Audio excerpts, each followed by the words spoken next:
Hello, everybody. Welcome to the Buckeye Weekly Podcast. I am Tony Gerdeman here, as always, with Tom Orr. Tom, how's it going? Tony, it's great. We get to start another week of college football coverage with one of our favorite shows, Michigan Monday. Get to talk about a team that is suddenly a little more interesting than I think we thought it was going to be at the start of the season. It is a little bit more interesting, although I don't know if it has anything to do with Michigan and has a whole lot more to do with Ohio State's defense. Tom, which would it be for you? Well, I mean, Michigan is in and of itself more interesting, I think, than I expected them to be. They're able to do some stuff that, this is not a perfect team by any means, but they're able to do enough stuff that it's like, okay, like I see you. I had that Washington game as like an early, this could go one of two ways kind of things, and it very decisively went one way. So, that's good, and that makes this a more interesting show, I think. So it's Michigan's ability to do some stuff, Ohio State's inability to do some stuff. You put them together, and now you've got some interesting stuff. And that's certainly, it's moving that direction, but it has in the past as well. It doesn't always end up so interesting. We shall see. Michigan, of course, wins 31-10 over Washington Saturday night. I'm not here to brag, Tom. I had a 34-7 game, but I'm not here to brag. Pretty good, pretty close call on my part. But again, it's not about me and how close I was to the prediction. Would you agree or would you disagree? No, it's definitely not about you. Okay. All right. Fair enough. This game was interesting to me for a number of reasons. Let's start with the Michigan offense because that's probably the most interesting aspect of it because it was so different in terms of the running game and the passing game. You have Michigan rushing for 343 yards, throwing for 44 yards. And it's not because this is a triple option flex bone offense, but it may as well have been at this point where it's just like, okay, we know we're not throwing the ball very well. Let's just continue to run it because you know what? We're getting 6-7 yards a carry, and then boom, it's the first down after second down, and you just rinse, repeat. Blake Corum rushes for 171 yards on 21 carries. Hassan Haskins rushes for 155 yards on 27 carries. The third time since the 1940s that they've had two rushers go for over 150 yards in a game. And they dominated this game. The offensive line from Michigan dominated this game. And Washington is just, and I'm not trying to take anything away from Michigan. Washington just isn't very good. This was a game that I think we looked at the beginning of the season. Like this could be, two teams that could go anywhere from 6-6 to 10-2, 11-1, depending on how things break. Michigan no longer looks like a 6-6 team. Washington looks extremely like a 6-6 team, or maybe a little worse than that. So, you get some bonus points for the helmets and the primetime national game. But yeah, this is not a Washington team that I think anyone should have on Rose Bowl watch at this point. Averaged 1.6 yards per carry, gave up 6.1 yards per carry. I mean, I don't want to be too reductionist, but if you're getting outrushed by 4.5 yards every time someone carries the ball, you're probably going to lose that game. So yeah, Michigan's offensive line controlled the line of scrimmage. Michigan's defensive line controlled the line of scrimmage. Washington had 0 sacks. Michigan had 4 sacks. Like you have pretty much heard the entire story of the game right there, just with those 2 sets of stats.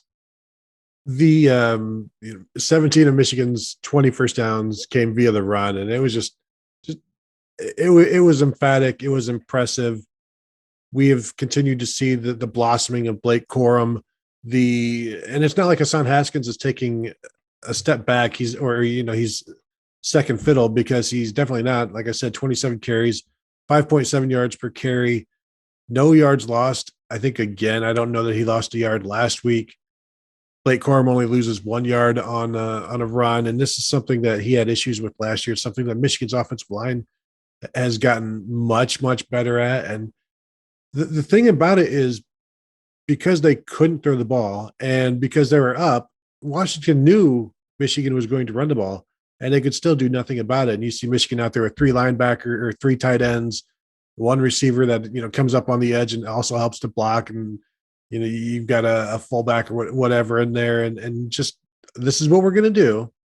We're better than you. We're going to show it, and we can do this with a guy who is 220 pounds or a guy who's like 193 pounds, and it doesn't matter because both of them are going to get at least 4 yards before anybody touches them. And so, just a really, really impressive performance from the Michigan running game. And I think this is one of those games, Jim Harbaugh, even though he's a former quarterback and he loves throwing the ball himself, maybe not so much his own quarterbacks, but this is probably, I don't want to say like a dream performance, but I'm sure his pillow felt mighty soft when he laid down for the night, assuming he slept at all. Because when you just dominate like that and you don't need a passing game, that says a whole heck of a lot about the preparation, the offensive line, the determination, the talent, and it was impressive regardless of what Washington did. Yeah, this is, if you come off the Bo Schembechler coaching tree, this is what football looks like. This is what football should look like. That's it. Like you want the big bulldozing running back, and then the little short shifty guy. Like if you have to have a short shifty guy, that's fine. But really, the platonic ideal is the big bulldozer running back, just dump trucking people, and that's what you got. The offensive line driving people down the field, like that's what you got. For years, this has been like, if Jim Harbaugh can win this way, this is Jim Harbaugh's preferred way to win. If you have to do something else, if you have to do, you have to throw the ball, like, okay, that's fine. Like we'll do what we have to do to win, but this is what he wants to do. This is the identity of the Michigan program. That's one of the things that I think has kind of been in flux for Michigan for a while is, Lloyd Carr leaves, and then you get Rich Rod coming in, and the identity of the program completely changes to a bunch of short, speedy guys, and that never really fit. And then Brady Hoke sort of tried to come back to the man ball thing, but he had the misfortune of timing it poorly with Urban Meyer arriving 1 year after he did, and then that stopped working. If Michigan can win this way with a bruising defense and a powerful offense, like this is the way that they want to win. They want to be kind of Wisconsin, I think, is ideally what they'd like to be. Push guys off the line of scrimmage, and the run scheme's different than Wisconsin, but just the overarching theme of be able to run the ball, play defense, control the line of scrimmage on both sides of the ball, and win the game that way.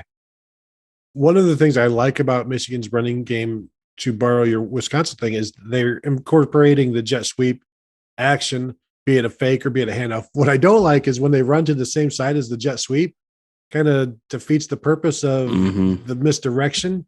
And it's actually at that point direction. And so maybe some less of that would help, or maybe there's a cutback off of that. But really overall impressive job. I'm wondering as I'm watching this, how Ohio State's defense would handle all of the jet sweeps and the misdirection and the fakes. And at this point, I don't think it would be handled very well, and it would be up to the Ohio State offense to outscore Michigan. And I don't know how many points at this point, Tom, let's just say it. How many points would Ohio State need to win to beat this Michigan offense as is? I'm thinking, 35. Is it like, are we talking like a 35-31, 35-34 type of thing right now? Or is that giving too much credit to Michigan's offense at this point? I think the first question you have to ask is, so if Ohio State's defense plays like it did on Saturday, how many points would Ohio State need to win literally any game on the schedule this year? And the answer is somewhere in the high 30s or low 40s. Here's the tricky part. The Ohio State defense that you saw on Saturday against Oregon is not going to be the same Ohio State's defense you see in November in Ann Arbor. So this is all kind of a little bit of an academic exercise. But yeah, I think, Ohio State, if this game was on the schedule for Saturday, Ohio State's got to win at 42-35 or something like that. And they probably still would, because I think Washington, Ohio State's offense is substantially better than Washington and would challenge Michigan in ways that Washington wasn't able to. And I mean, we haven't started talking about Michigan's passing attack yet. And when we get there, it's like, well, maybe Ohio State could get away with the mid 30s instead of the high 30s.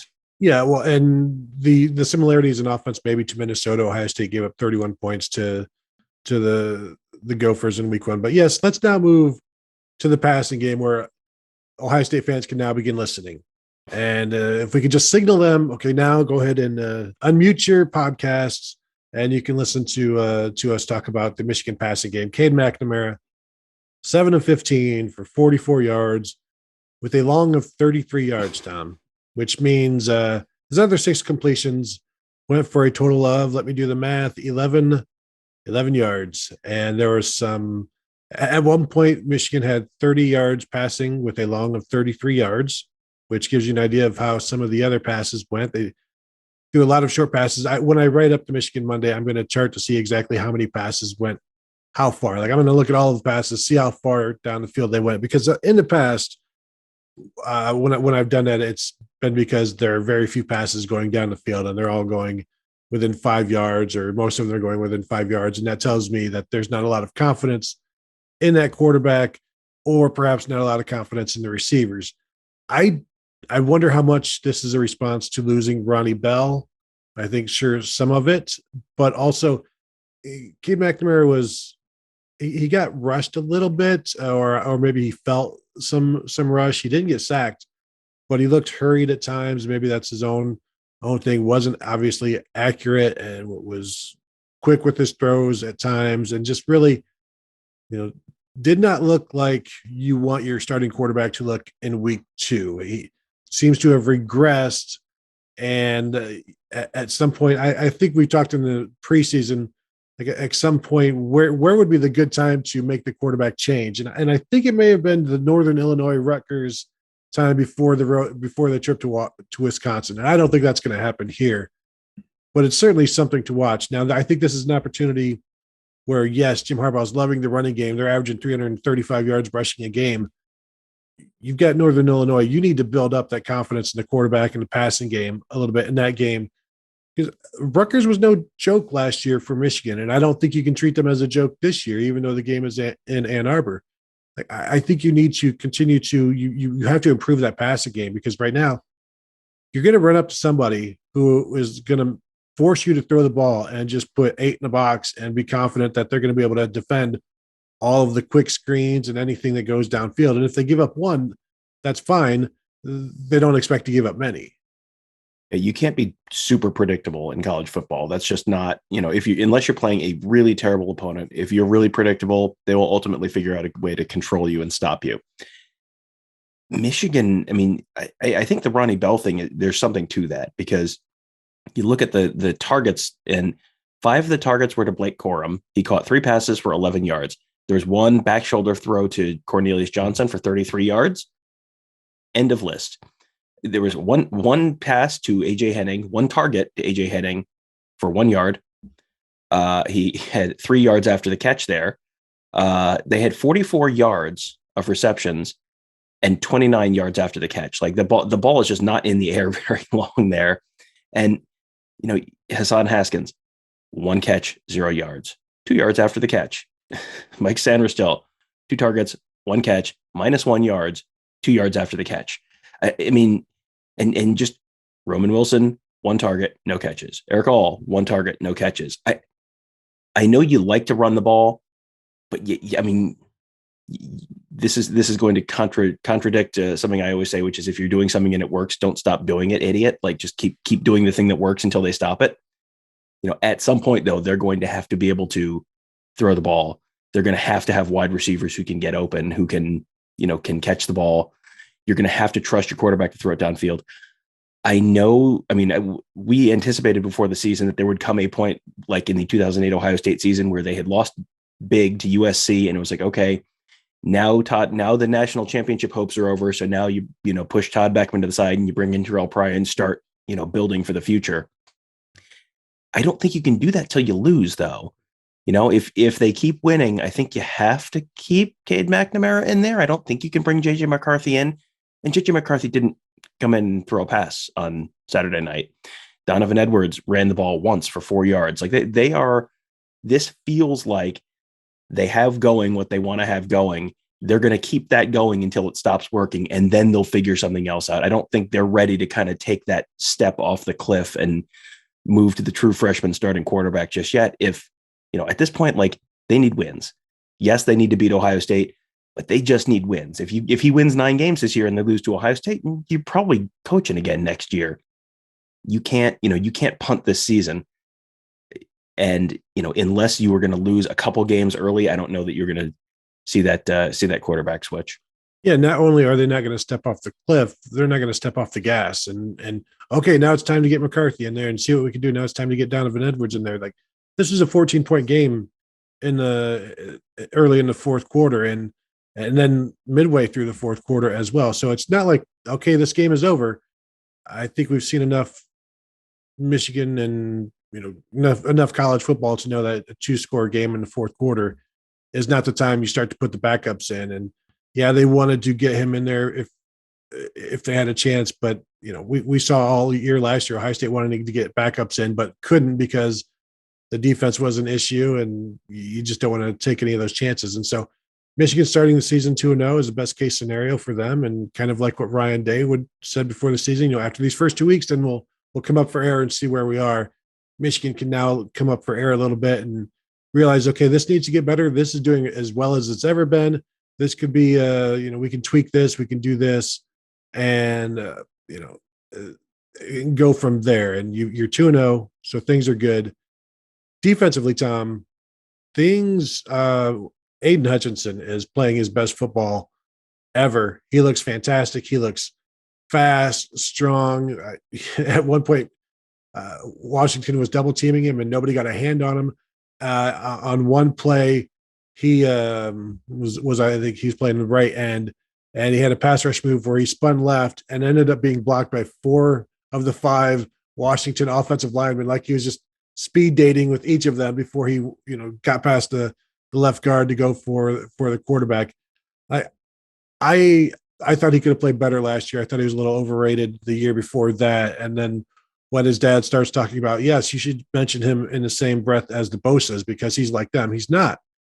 This year, however, he's playing as good as anybody in the Big Ten. And I'm not going to say he's playing as well as a Bosa or whatever, because that's, you don't want to put that on anybody. But 2.5 tackles for loss, his 2.5 sacks in that game was a dominant force, created pressure, and really, really fun to watch, and is going to be an issue all season long if he keeps playing like this. As long as he keeps his motor up like this, and teams are now going to have to start really gearing towards him, and other players are going to have to step up. We saw David Ojabo get a sack there in this game as well. You've seen some new names in there as well. Chris Jenkins was another guy involved. So they're starting to find some depth.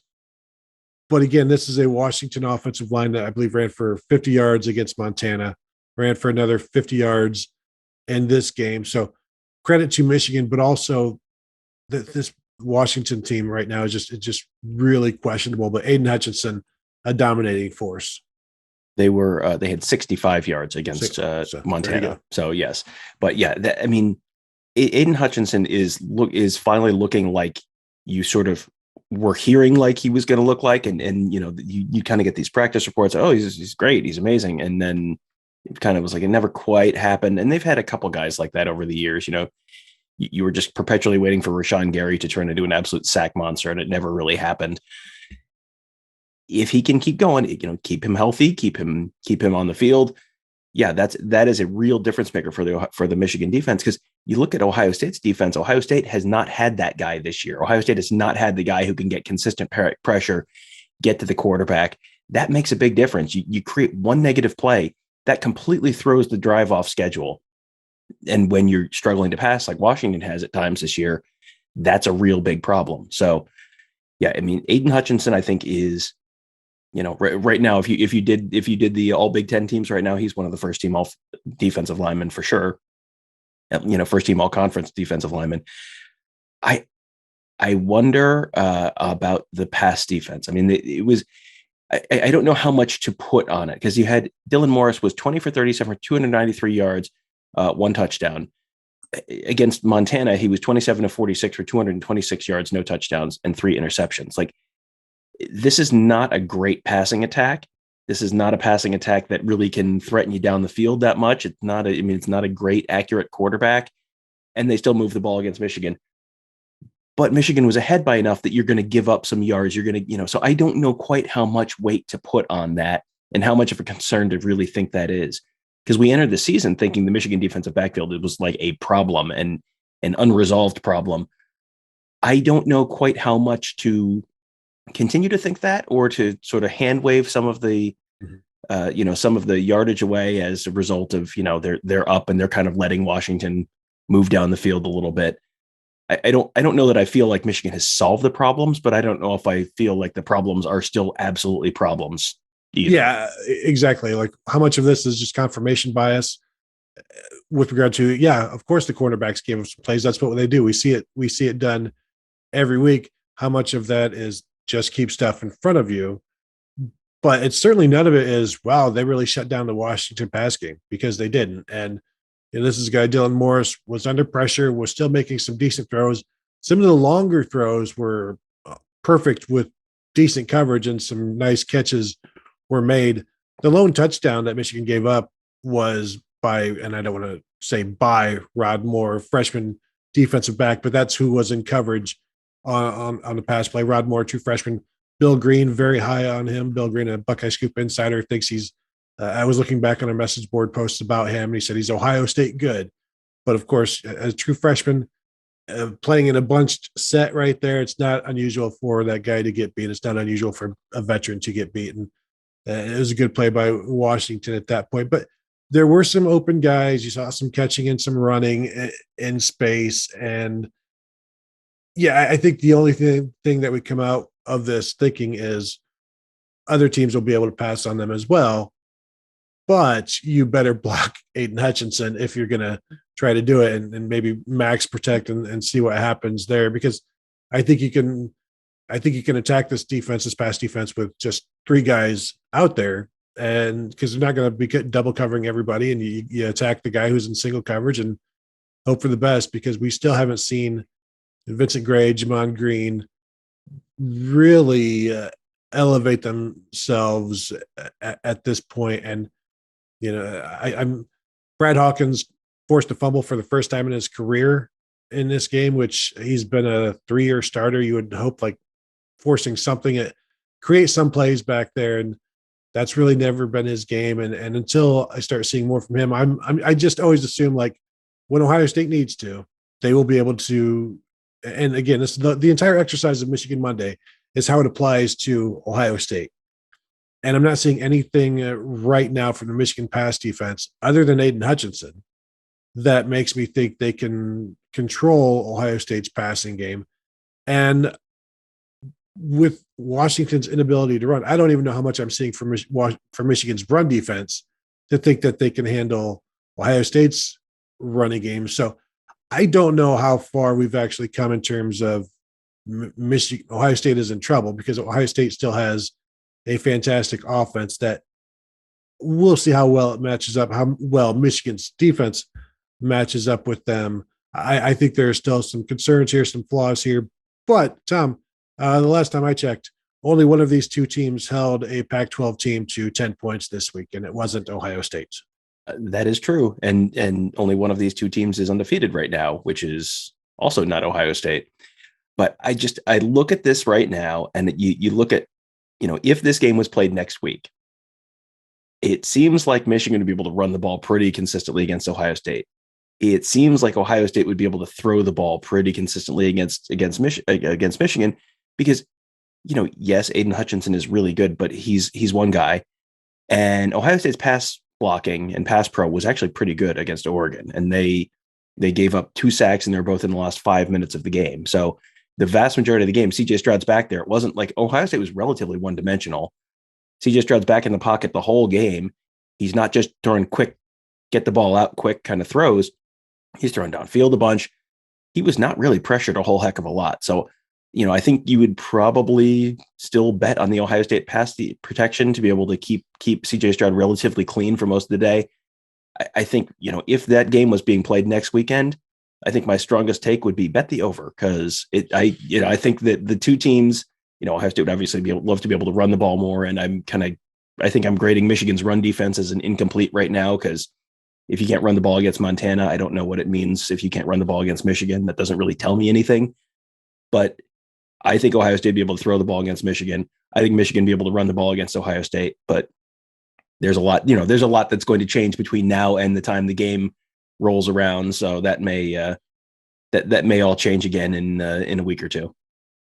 It is weird to say, but I agree. Like, I think this Michigan team would run the ball, I don't know, 250 yards against Ohio State, somewhere in there, like 220 yards. And the only reason they wouldn't run for more is because Ohio State would also have the ball. And that's just crazy talk to me, where Ohio State is almost powerless to stop the run right now. And you're like, why? Not to turn this into an Ohio State Monday, but you're right. And almost at this point, like, teams, offenses are toying with Ohio State's defense right now. And Michigan could do the same with their misdirection and, Corum and Haskins doing different things. And even with the passing game being extremely shaky, I would, if I put the line, I don't even know what the line would be at this point. What I'll do is today I'll ask Danny Sheridan and see what he has to say. I don't know. Is it Ohio State? Is it Michigan plus 8.5? I mean, like, I don't know what Vegas would think. I don't know where they would go after the reactions from yesterday's game. Special teams, again, fantastic for Michigan. Jake Moody, a 52-yarder, a 52-yard field goal. Blake Corum, a couple of decent kick returns. They had a fake punt that Michael Barrett ran for a first down. Just needed a couple yards. So, again, a really good special teams. Tom, I want to get your take on Jim Harbaugh's aggression on fourth down, including that fake punt. We saw Ryan Day punt from the 34 from the Oregon 34. That punt was down at the 1, but Oregon subsequently went 99 yards for a touchdown. Jim Harbaugh, the ultra-conservative guy, was being aggressive in this game. And sure, it had a lot to do with the fact that Washington can't stop the running game, so let's just go ahead and prove that. Now, Washington did stuff them on 4th and goal down inside their 2-yard line or so. So it wasn't all perfect, but I really like the aggression from Jim Harbaugh. Well, that tells me he believes in his team a little bit. And that's, when you're playing real conservative, that tells me you're not sure quite what you have on offense. If it's 4th and 1 and he went for it at one point, 4th and 1, like just on his side of the 50, that's not something that Jim Harbaugh 5 years ago, I think, probably does. That was like okay, that's good. You're playing to win. And you have an offense right now, and in this game, that is an offense that's going to pick that up. This is like Army always goes for it on 4th and 1, because Army has an offense that is pretty much designed to pick up 4th and 1 and be almost impossible to stop in 4th and 1. Michigan, if you're consistently running the ball for 4, 5, 6, 7 yards a carry, 4th and 1 is not that big a deal. And you've got it, you can do a couple different things, and you don't need to trust your quarterback in that spot. It's just hand the ball off to let the offensive line push them a yard and a half downfield, and let the running back pick it up like that.